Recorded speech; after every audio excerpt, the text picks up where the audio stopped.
Welcome back दोस्तों। Discuss करते हैं इंपॉर्टेंट करंट अफेयर्स क्वेश्चन और उनसे जुड़े इंपॉर्टेंट फैक्ट्स भी। नमस्कार, मैं हूं Abhay Singh, current affairs for exam से। लेफ्टिनेंट जनरल धीरज सेठ भारतीय सेना की किस शाखा से संबंधित हैं? आपके ऑप्शन है फ्रेंड। इन्फेंट्री अर्थात पैदल सेना, तोपखाना अर्थात आर्टिलरी, इंजीनियर्स या आर्मर्ड कॉर्प्स अर्थात बख्तरबंद कोर। इसका सही जवाब है दोस्तों आर्मर्ड कॉर्प्स। अब इस बारे में हम इसलिए पढ़ रहे हैं दोस्तों क्योंकि हाल ही में लेफ्टिनेंट जनरल श्री धीरज सेठ को भारत का नया चीफ ऑफ आर्मी स्टाफ अर्थात आर्मी चीफ अपॉइंट किया गया है, जो 30 जून 2026 को अपना पदभार संभालेंगे। वह भूतपूर्व army chief general Upendra Dwivedi के रिटायरमेंट के बाद उनकी जगह लेंगे और इससे पहले उन्होंने वाइस चीफ ऑफ आर्मी के रूप में अपनी सेवाएं दी हैं। एनडीए खड़कवाला से ग्रेजुएट धीरज सेठ दिसंबर 1986 में आर्मर्ड कॉर्प्स में कमीशन हुए थे। चलिए अगले प्रश्न पर आते हैं। किस भारतीय राज्य ने अपने शिक्षकों को कैशलेस मेडिकल योजना के लिए एक समर्पित पंजीकरण पोर्टल शुरू किया है? आपके ऑप्शन हैं फ्रेंड। उत्तर प्रदेश, बिहार, गुजरात या पंजाब। इसका सही जवाब है दोस्तों उत्तर प्रदेश। दोस्तों, उत्तर प्रदेश सरकार ने टीचर्स और स्टाफ के लिए एक डेडिकेटेड रजिस्ट्रेशन पोर्टल लॉन्च किया है, जो chief minister cashless medical treatment scheme को सपोर्ट करता है।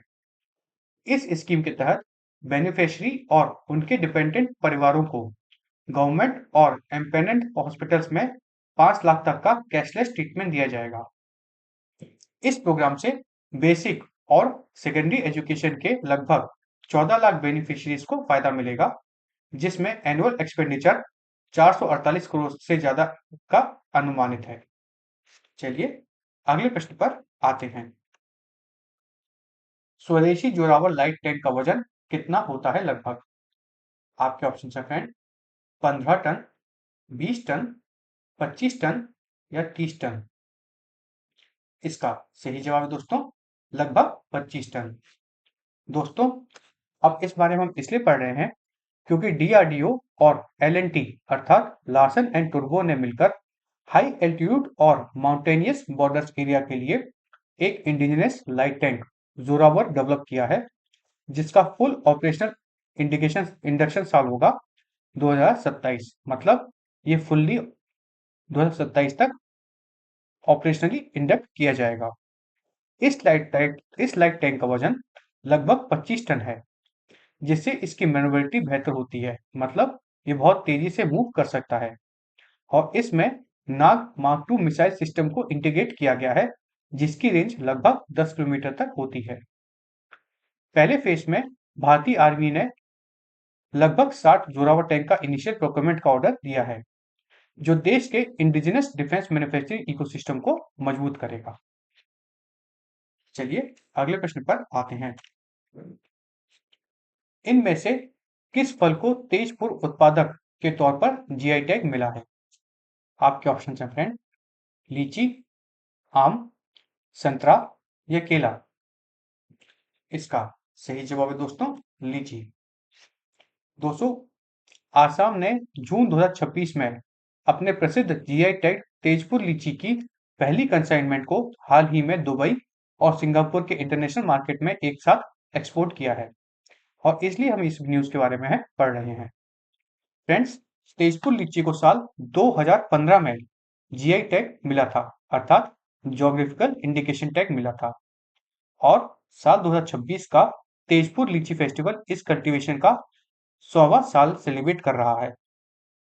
हिस्टोरिकली तेजपुर में लीची की खेती साल 1923 में पद्मानाथ गोवन बरुआ द्वारा शुरू की गई थी और अब इसके एक्सपोर्ट को एपीईडीए, जो कि ministry of commerce and industry के अंदर आता है, द्वारा सपोर्ट किया जाता है। भारत लीची का एक मेजर ग्लोबल प्रोड्यूसर है फ्रेंड्स, जहां कमर्शियल रूप से बिहार, झारखंड, वेस्ट बंगाल और असम में इसकी खेती बड़ी मात्रा में होती है। चलिए अगले प्रश्न पर आते हैं। भारत की महिला हॉकी टीम की कप्तान निम्नलिखित में से कौन है? आपके ऑप्शन है फ्रेंड, निक्की प्रधान, सलीमा टेटे, मनीषा चौहान या नवनीत कौर। इसका सही जवाब है दोस्तों सलीमा टेटे। दोस्तों, FIH वुमेन नेशन कप के लिए भारत ने अपनी 20 मेंबर टीम की घोषणा हाल ही में की है, जिसका आयोजन ऑकलैंड न्यूजीलैंड में 15 से 21 जून तक किया जाएगा। इस टूर्नामेंट के लिए सलीमा टेटे को भारतीय टीम का कप्तान बनाया गया है। भारत को जापान, यूनाइटेड स्टेट और यूरुग्वे के साथ पूल ए में रखा गया है और इस पूरे इंटरनेशनल फील्ड हॉकी कंपटीशन को ग्लोबल बॉडी FIH गवर्न करती है। चलिए अगले प्रश्न पर आते हैं। स्कायर पारंपरिक रूप से किस देश से जुड़ा है? आपके ऑप्शन है फ्रेंड, डेनमार्क, नॉर्वे, स्वीडन या आइसलैंड। इसका सही जवाब है दोस्तों आइसलैंड। अब इस बारे में हम इसलिए पढ़ रहे हैं दोस्तों, क्योंकि हाल ही में उत्तर प्रदेश ने भारतीय आर्मी के जवानों की फिटनेस के लिए स्कायर प्रोडक्ट की सप्लाई शुरू की है, जो एक हाई प्रोटीन और लो फैट डायरी प्रोडक्ट है। इस प्रोजेक्ट को स्कायर ब्रांडिंग के तहत मार्केट किया जा रहा है, जिसके लिए मिल्क सप्लाई जो है वो फ्रेंड्स गिर और साहिवाल कैटल ब्रीड से ली जा रही है। इस पूरे डायरी सेक्टर डेवलपमेंट और इंडिजिनस कैटल कंजर्वेशन के लिए स्टेट में ऑपरेशन 4 लॉन्च किया गया है, जो रूरल एम्प्लॉयमेंट को मॉडर्न डायरी टेक्नोलॉजी से जोड़ता है और इसमें जो ये टेक्नोलॉजी है यह आइसलैंड से ली गई है। चलिए अगले प्रश्न पर आते हैं। स्लोवाकिया की राजधानी क्या है? आपके ऑप्शन है फ्रेंड, ब्राटिस्लावा, प्रेग, वियना या वॉर्सो। इसका सही जवाब है दोस्तों ब्राटिस्लावा। दोस्तों, हम इसलिए पढ़ रहे हैं क्योंकि हाल ही में प्राइम मिनिस्टर श्री नरेंद्र मोदी ने जून 2026 में स्लोवाकिया की दौरा किया, जो इंडिपेंडेंस के बाद किसी भी भारतीय पीएम की पहली हिस्टोरिक विजिट है। किसके इंडिपेंडेंस के बाद? स्लोवाकिया के इंडिपेंडेंस के बाद। स्लोवाकिया की इंडिपेंडेंस कब हुई थी फ्रेंड्स? तो वो हुई थी साल 1993 में, 1993 में। इस हाई लेवल बायलैटरल डायलॉग के दौरान सेंट्रल यूरोप में स्थित स्लोवाकिया के लीडर्स पीटर पेलेग्रिनी और रॉबर्ट फीको के साथ ट्रेड, इन्वेस्टमेंट, रेलवे और डिफेंस कॉपरेशन पर भी चर्चा हुई। दोनों देशों के बीच का बायलैटरल ट्रेड फ्रेंड्स साल 2024 में $1 बिलियन था और 2025 में $1.8 बिलियन था और इसमें ऑटोमोबाइल मैन्युफैक्चरिंग एक की कंपोनेंट है। फ्रेंड्स, स्लोवाकिया की कैपिटल ब्राटिस्लावा है और इसकी करेंसी यूरो है और साल 1993 में चेकोस्लोवाकिया से यह डिसोल्यूशन के बाद बना था। चलिए अगले प्रश्न पर आते हैं। टेक्सटाइल PLI स्कीम के तहत टेक्सटाइल का कौन सा सेगमेंट आता है? कपास, MMF, सिल्क या ऊन वुल। इसका सही जवाब है दोस्तों MMF। दोस्तों, प्रोडक्शन लिंक्ड इंसेंटिव स्कीम के राउंड 3 के तहत जून 2026 में 22 नई कंपनीज को अप्रूवल मिली है, जिससे इस सेगमेंट में अप्रूव्ड कंपनीज की कुल संख्या 96 तक हो गई है। इन नई कंपनीज ने लगभग 2340 करोड़ का इन्वेस्टमेंट कमिटमेंट दिया है। इस PLI स्कीम का मुख्य फोकस एक्सपोर्ट पोटेंशियल वाले वैल्यू एडेड टेक्सटाइल प्रोडक्ट जैसे man made fibre, MMF apparel, MMF fabric और टेक्निकल टेक्सटाइल पर है। चलिए अगले प्रश्न पर आते हैं।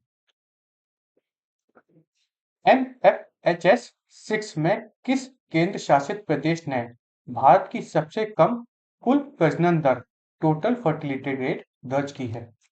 आपके ऑप्शन है फ्रेंड, लक्षद्वीप, चंडीगढ़, पुडुचेरी या अंडमान और निकोबार। तो इसका सही जवाब है दोस्तों अंडमान और निकोबार। दोस्तों, NFHS-6 सर्वे अर्थात नेशनल फैमिली हेल्थ सर्वे 6 की रिपोर्ट के अनुसार अंडमान एवं निकोबार आइलैंड्स ने 0.9 का टोटल फर्टिलिटी रेट दर्ज किया है, जो पूरे भारत में सबसे लोएस्ट है। फ्रेंड्स, आप सभी को पता होगा और मैं अपने पिछले कुछ क्वेश्चंस में डिस्कस भी किया था, शायद 4-5 दिन पुराने वाले क्वेश्चंस में, कि भारत की जो फर्टिलिटी रेट है TFR टोटल फर्टिलिटी रेट, उसमें भारी गिरावट हुई है। NFHS के सर्वे के अनुसार भारत की टोटल फर्टिलिटी रेट फ्रेंड्स 1.9 पहुंच गई है, और अगर किसी देश को जो यंग पॉपुलेशन है उसको बनाए रखना है तो टोटल फर्टिलिटी रेट 2.1 होनी चाहिए। तो भारत उससे अभी नीचे पहुंच गया है। चलिए अगले प्रश्न पर आते हैं। अर्जेंटीना के पहले LNG एक्सपोर्ट प्रोजेक्ट के लिए किस कंपनी ने मरीन सर्विसेज का कॉन्ट्रैक्ट हासिल किया है? APSEZ, ONGC, गेल या BPCL? इसका सही जवाब है दोस्तों APSEZ। दोस्तों, Adani ports and special economic zone APSEZ ने हाल ही में एक ग्लोबल टेंडर जीतकर अर्जेंटीना के सैन मार्टिस गल्फ रीजन में 10 साल का मराइन सर्विस कॉन्ट्रैक्ट हासिल किया है। चलिए अगले प्रश्न पर आते हैं। हाल ही में खोजी गई प्री हिस्टोरिक गुफा किस संस्कृति से संबंधित है? हड़प्पा, आर्किलियन, यार्बुदियन, नातुफियान या मेसोपोटामियन? तो इसका सही जवाब है दोस्तों आर्कियन यार्बुदियन। दोस्तों, आर्कियोलॉजिस्ट ने नदर्न आइलैंड में एक प्री हिस्टोरिक केव की खोज की है, जो लगभग 4 लाख से 2.5 लाख साल पुरानी है। यह साइट आर्किलियन यार्बुदियन आर्कियोलॉजिकल कल्चर ट्रेडिशन से बिलोंग करती है, जो लोअर एवं मिडिल पैथोलिथिक पीरियड्स के बीच एक ट्रांजिशन को दर्शाता है। चलिए अगले प्रश्न पर आते हैं।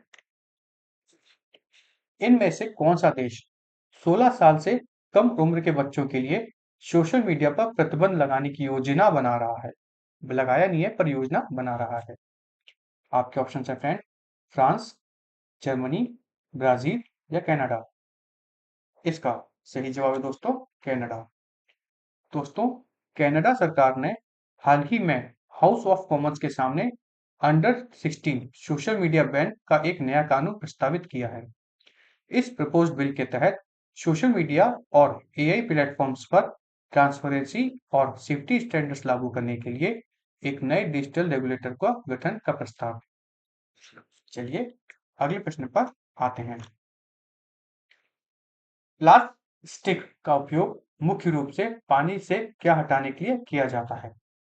नमक, बैक्टीरिया, माइक्रोप्लास्टिक्स या सैंड अर्थात रेत? तो इसका सही जवाब है दोस्तों माइक्रोप्लास्टिक्स।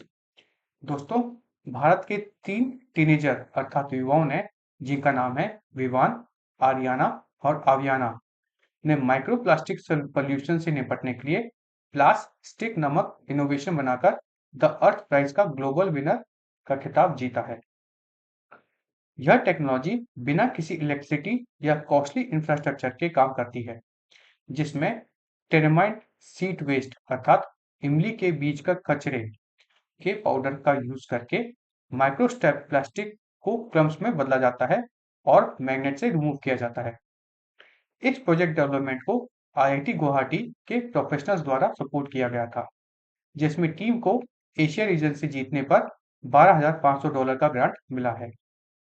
माइक्रोप्लास्टिक्स उन प्लास्टिक पार्टिकल को कहते हैं जो 5 मिलीमीटर से छोटे होते हैं। चलिए अगले प्रश्न पर आते हैं। अंतर्राष्ट्रीय परिवार पेंशन दिवस किस तारीख को मनाया जाता है? आपके ऑप्शन हैं फ्रेंड, 15 जून, 16 जून, 17 जून या 18 जून? इसका सही जवाब है दोस्तों 16 जून। दोस्तों, माइग्रेंट वर्कर्स के फाइनेंशियल कंट्रीब्यूशन को सम्मानित करने के लिए हर साल international day of family remittance मनाया जाता है, जिसे यूनाइटेड नेशन ने जनरल असेंबली ने साल 2018 में ऑफिशियली रिकॉग्नाइज किया गया था। और ये कब मनाया जाता है? तो यह आज ही के दिन 16 जून को मनाया जाता है। भारत पूरे वर्ल्ड में रेमिटेंस प्राप्त करने के मामले में सबसे पहले नंबर पर आता है। चलिए अब कल का प्रश्न देखते हैं। कल हमने आपसे पूछा था, निम्नलिखित में से कौन सा मिशन जल क्षेत्र में नवाचार का समर्थन करता है? अमृत, महावाटर, जलदूत या नमामि? तो इसका सही जवाब है दोस्तों, महावाटर। दोस्तों, अनुसंधान नेशनल रिसर्च फाउंडेशन ANRF और मिनिस्ट्री ऑफ जल शक्ति ने मिलकर 200 करोड़ के कुल बजट के साथ महावाटर मिशन लॉन्च किया है। महा का फुल फॉर्म है mission for advancement in high impact areas. इस मिशन के तहत drinking water solution, water quality, water use efficiency और क्लाइमेट रिजिलियंस समेत कुल 5 स्ट्रेटेजिक थीम पर फोकस किया गया है। चलिए अब कल के लिए प्रश्न देखते हैं। कल के लिए हमारा आपसे प्रश्न है, ऑस्ट्रेलिया में मर्टल रस्ट किस कवक के कारण होता है, अर्थात किस फंगस से होता है? आपके ऑप्शन है ज़ाइलला, ऑस्ट्रोपुंगनिया, वरवा या नील या इकार्डिटस। इसका जवाब आपको कमेंट सेक्शन में देना है फ्रेंड्स। और अगर आपको आज का सेशन फ्रूटफुल और इंफॉर्मेटिव लगा तो लाइक शेयर सब्सक्राइब अवश्य कीजिएगा। धन्यवाद। जय हिंद, जय भारत।